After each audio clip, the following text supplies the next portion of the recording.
Running back Amari Daniels has to play well the rest of the season for Texas A&M to make the playoff.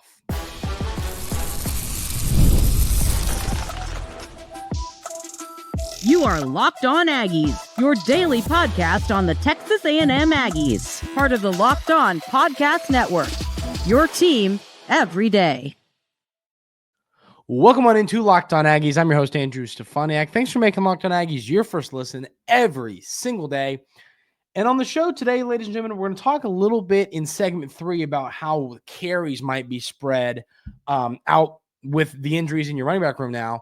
But we're going to start the show talking about a handful of players. I got 10 names here that have to finish the season strong for you to make the playoff. If these guys don't play well, you aren't making the playoff. And we all know what that entails. That means you win your next 3 games. You play New Mexico State, you play Auburn, and you play Texas. You win those 3 football games, you are going to the college football playoff. It's pretty simple. You also, I've talked about this now, the scenario for the SEC championship game. You have now put yourself in a position where you win out and you are in. You go 3-0, you are in the SEC championship game. So there's a lot. I think a lot of fans have been discouraged by the loss to South Carolina, as we should be. It stunk. I mean, it was a game. South Carolina, I think, is a good football team. I think that they're a lot better than we anticipated, but at the same time, I think that they're beatable. They were a beatable team, and Texas A&M did not play their best game, and you lose.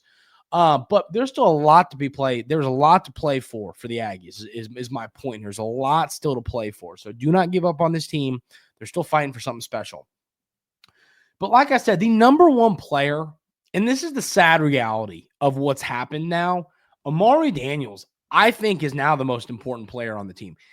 Obviously, Marcel Reed. But I'm saying when it comes to importance to this team's success, it's hard to convince me that it ain't Amari Daniels. Obviously, Le'Veon Moss is done for the year. You lost your guy. You are now down 2 running backs, Ruben Owens and Le'Veon Moss. You lost Ruben Owens before the season started. We said, it's all right. We got Moss and Daniels. Now you lose Moss. And as I talked about a little bit yesterday, you are still fortunate to have Amari Daniels. Not a lot of teams are going to be able to lose 2 running backs and feel okay about the spot they're in. Obviously, there's a drop-off. There's a drop-off from these running backs to Daniels. But at other places, my point is the drop-off, I think, would be a lot wider than it is. So Amari Daniels, I think he's had a solid year. He's had the yards per carry number, it's at 5 now.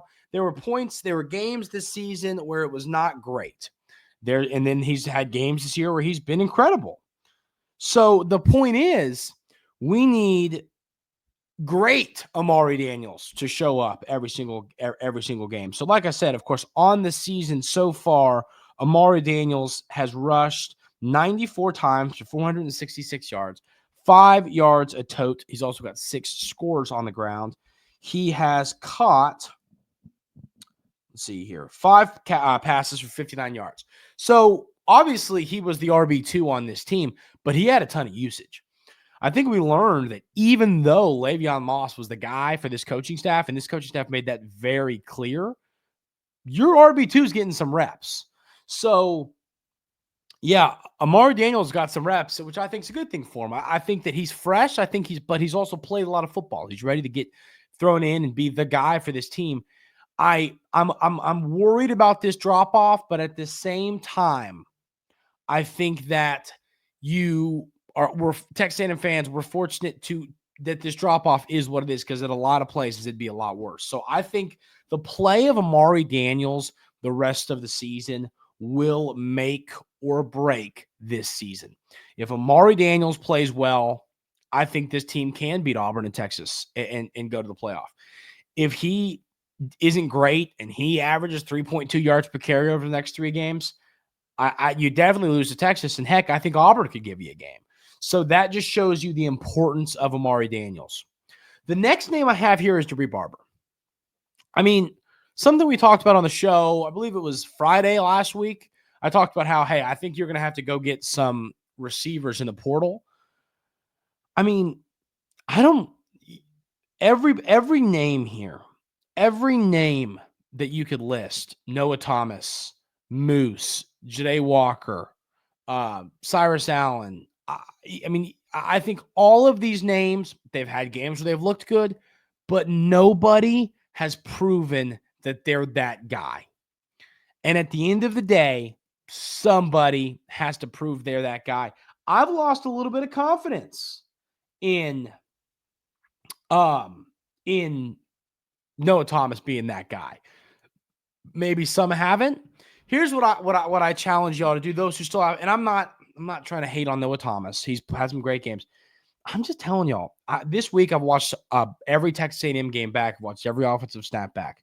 Receivers just aren't open, man. They just aren't open. They are not open. And it makes me feel a little bit bad for Connor Wigman, knowing like, hey, I mean, he's the pass first guy, and there's not much going on there for him. I mean, it's hard to fit the football into tight windows like that, and that's what he was being forced to do. So, I gained a little bit of sympathy for Connor Wigman, but these receivers, I mean, obviously there's some they get open some, but what I'm saying is not at a rate needed to succeed in this conference.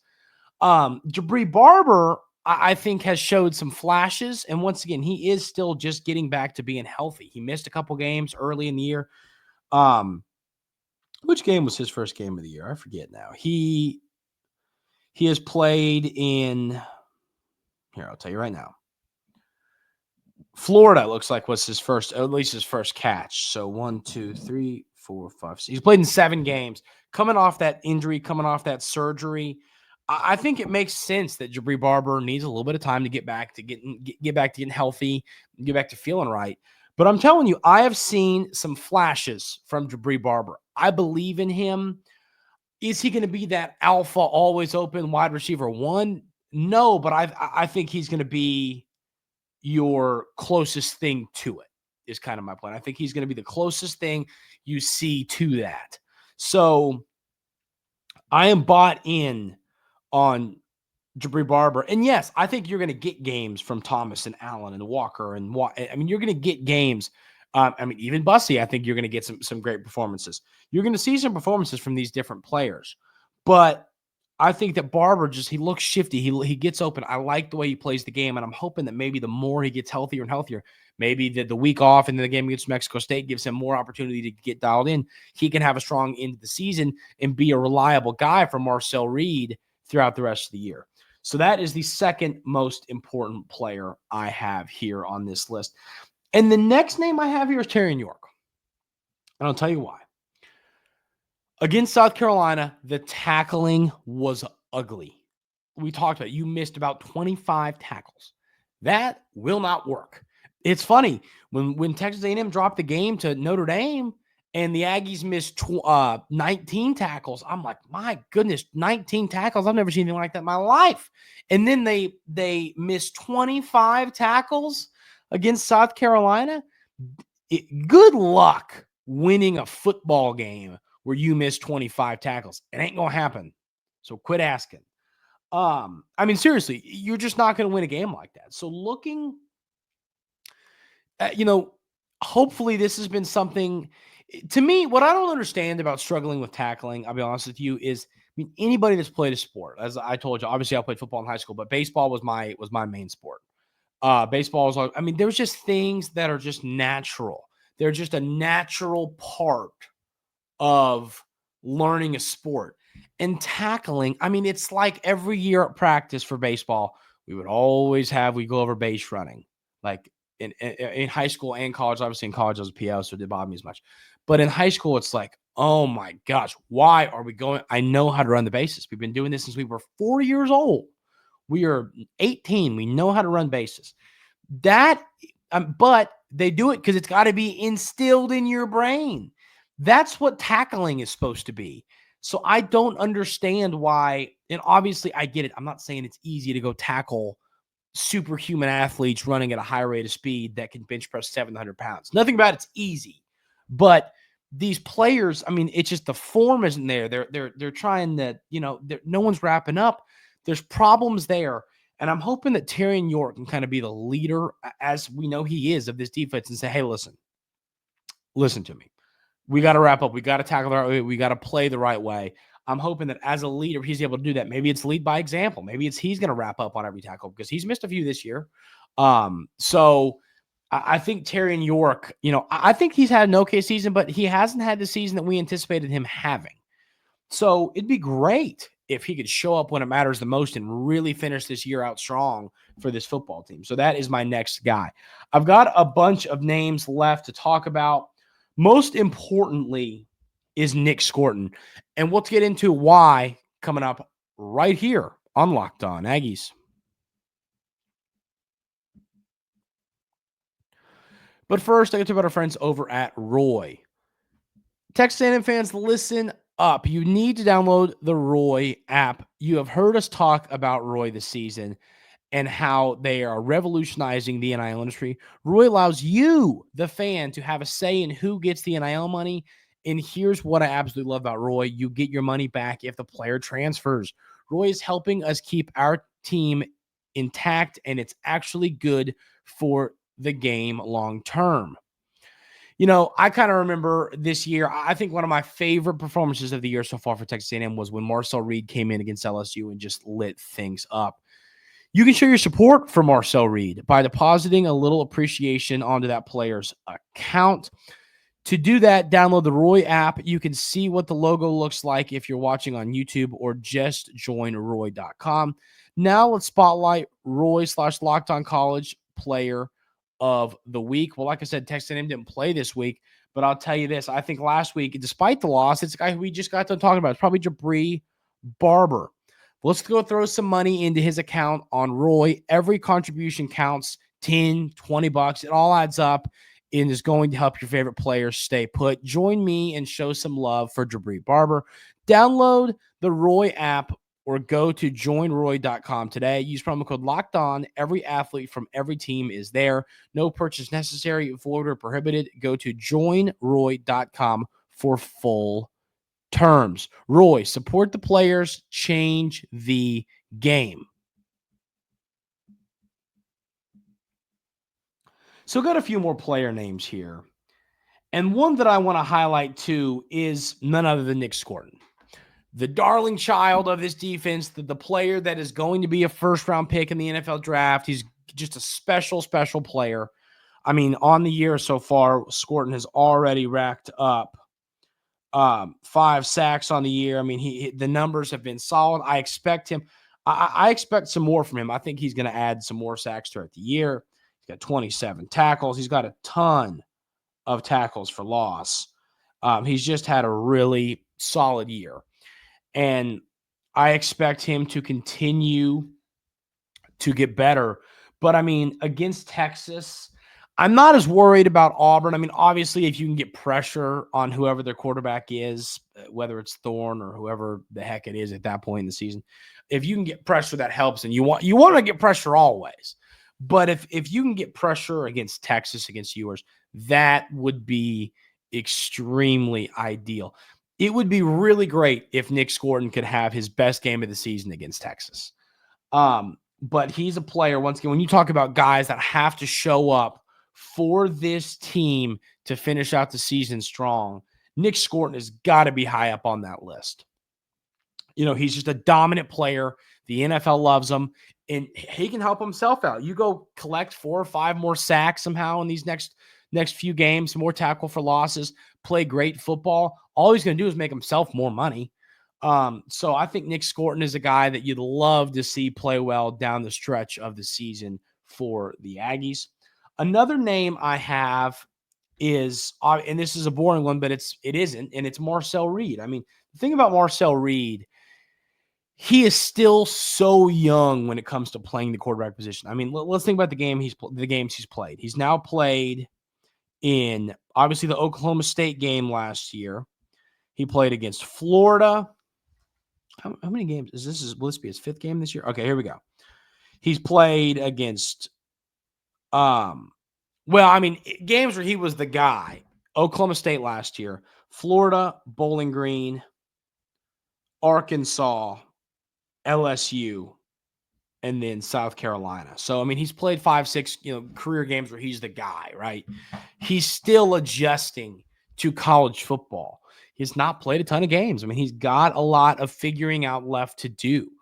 And we've talked about it. The one consistent you've seen from this Texas A&M quarterback room all season long, it's not Wigman's arm, not his legs. It's not Marcel Reed's arm. It's been his legs. He's been incredibly consistent with his legs. He always seems to make solid decisions.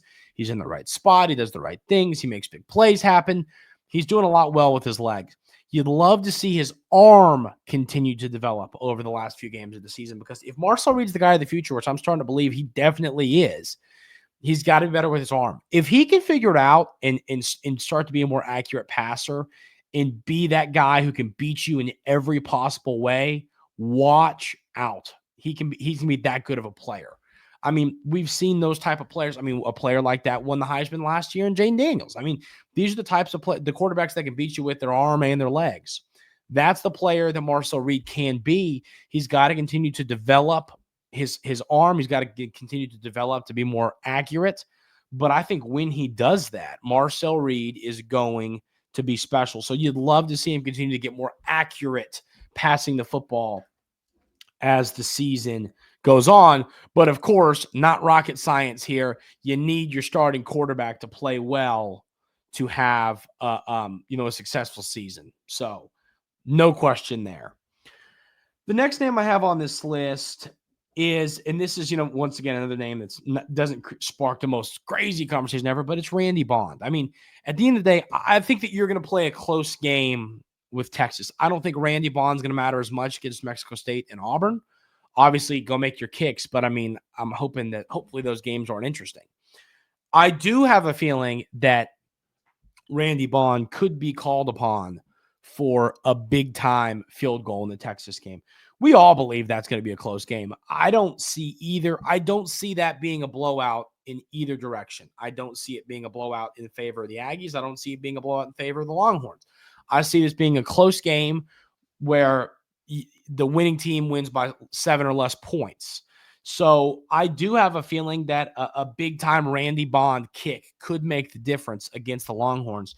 So, yeah, you got to see him play well or kick well the rest of the season, because I think it's going to be valuable. Another name I have here is E.J. Smith. I mean, we obviously talked about Amari Daniels, and we let off the show with him. He's the guy that is the most important, in my opinion, for the rest of the season. But E.J. Smith is now going to get, and he's gotten some carries, like we talked about throughout the season.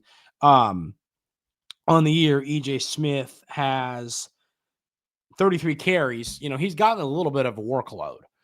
I expect that workload obviously to increase significantly throughout the rest of the season, knowing that him and Daniels are now the 1 and 2 guy.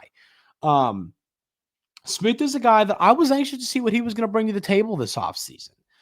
The Locked On College Football host Spencer McLaughlin talked really high on E.J. Smith. He was a big Pac-12 guy. Obviously, Smith comes from Stanford, and he said that they think he thought that Smith in the right system could be a real serious weapon. So I believe there's something in E.J. Smith. I believe that there's something. I believe there's something he can do to help really spark this running attack when he comes in the game. So while obviously Daniels is going to be the guy and he's going to be the RB1 for the remainder of the season, you would love to see Smith continue to play well and continue to or start to play well and do things right. So and then the next name I have here is none other than Trey Watson, the tight end. I think if you asked me the biggest surprises of the season to this point, I would say how little tight end has been used. I mean, let's look at this. So tight end, you've got Watson has 8 catches. Calhoun has 2, so that's 10.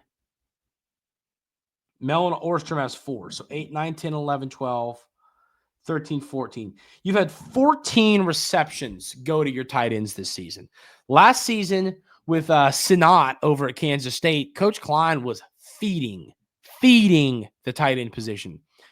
And the reason I thought they hit the portal so hard was I thought that's exactly what they were doing. I thought they were going to get a bunch of guys at the tight end position that they could really utilize and upgrade the position. You just haven't seen it be utilized all that much. So, I mean, I would really love to see the tight end position get going more, whether it's Watson. I don't care who it is. I don't care which of these guys it is. I would love to see the tight end position start to get used more, knowing that it's a big part of Coach Klein's offense. So I think he would like to see it as well. So I'm anxious to see what the rest of the season looks like for the tight ends. Can one of these guys get going and be a safety blanket for Marcel Reed throughout the rest of the season? We're going to talk about what the carry numbers are going to look like for the running backs. Is it going to be heavily on Daniels? Are we going to see it close to 50-50? What is it going to look like? I'm going to tell you coming up right here on Locked On Aggies.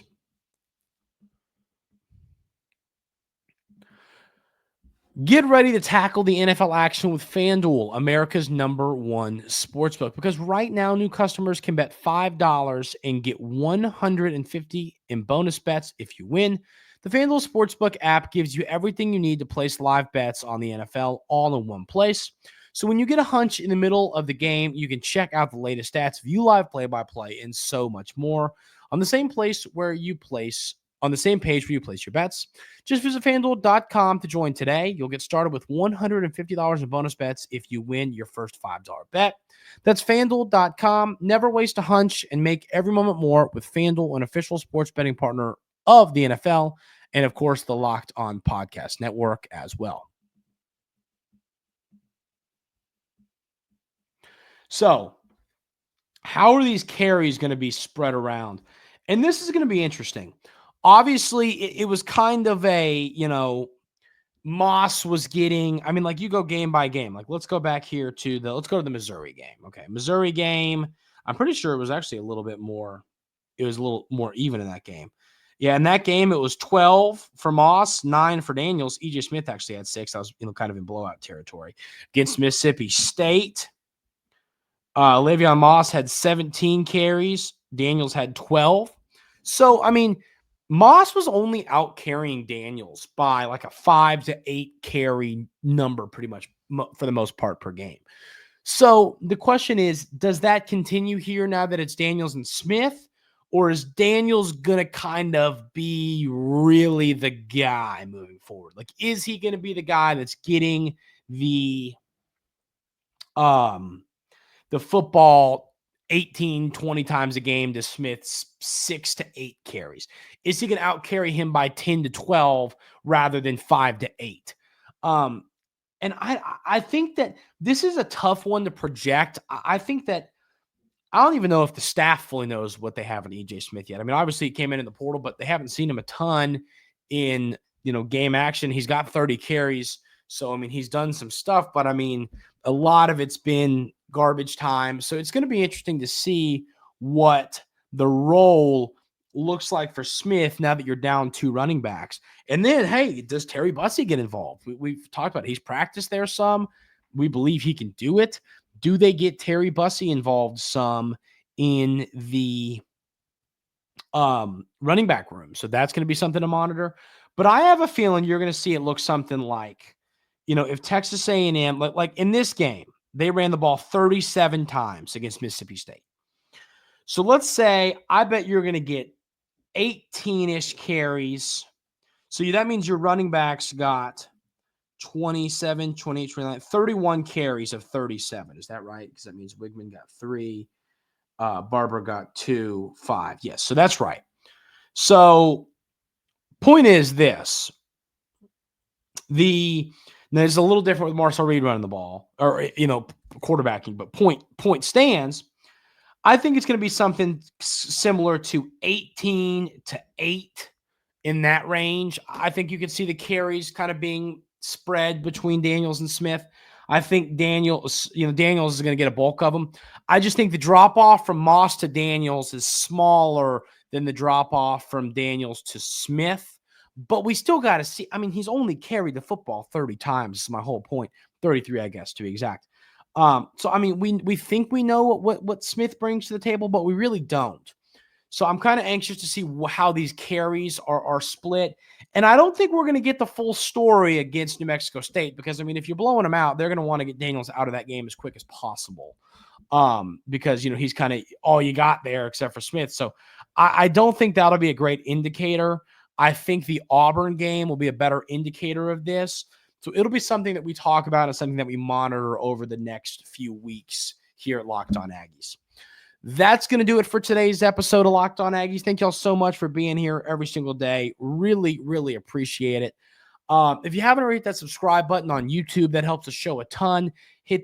Leave 5 stars on podcast platforms, subscribe, like everywhere. All of that helps the show out a ton. Really, really appreciate all the support and all of you everydayers being here, tuning in, listening to the show on a day-to-day basis. Hope everyone has a great rest of their day today, and we will see you tomorrow right here on Locked On Aggies.